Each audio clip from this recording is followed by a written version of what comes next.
అయోధ్యలో శ్రీరాముడి విగ్రహ ప్రాణప్రతిష్ఠ సందర్భంగా వినూత్న పద్ధతిలో బహుకరుణలు అందుతూనే ఉన్నాయి. ఇప్పటికే ఆలయ నిర్మాణం విగ్రహ రూపంలో తమ భక్తిని అనేక మంది చాటుకున్నారు.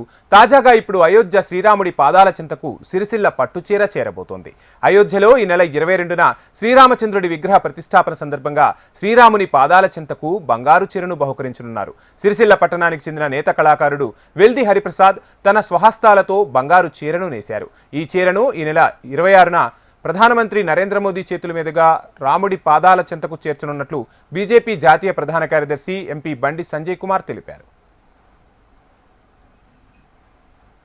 నేత కళాకారుడి హరిప్రసాద్ స్వహస్తాలతో తయారు చేసిన బంగారు చీరలో శ్రీరాముడి చిత్రపటంతో పాటు రామాయణ ఇతివృత్తాన్ని తెలియచేసే చిత్రాలను సైతం ఆ చీరలో పొందుపరచడం విశేషం. 8 గ్రాముల బంగారం 20 గ్రాముల వెండితో తయారు చేసిన ఆ చీర అందరినీ ఆకట్టుకుంటోంది.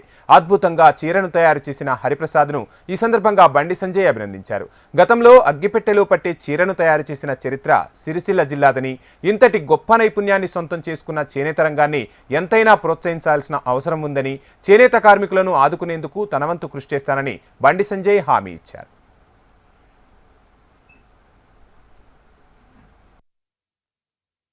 నరేంద్ర మోడీ గారు గుర్తించి వారే స్వయంగా హరిప్రసాద్ గారిని వారు సొంతంగా చేతులతో నేసినటువంటి ఆ జీవిటువంటి లోగోను ఢిల్లీకి తీసుకొని రావాల్సిందిగా వారు కోరడం, స్వయంగా నరేంద్ర మోడీ గారిని కలవడం, మన్ కీ బాత్ కార్యక్రమంలో ఆ విషయాన్ని ప్రస్తావించి రాజన్న సిరిసిల్ల సంబంధించి చేనేత పరిశ్రమ విషయంలో దేశవ్యాప్తంగా ఒక చర్చ జరిగే విధంగా, ఒక మంచి చర్చ జరిగే విధంగా, చేనేత రంగాన్ని ప్రోత్సహించే విధంగా వాళ్ళ మోడీ గారు ప్రయత్నించే విషయం అందరూ తెలిసింది.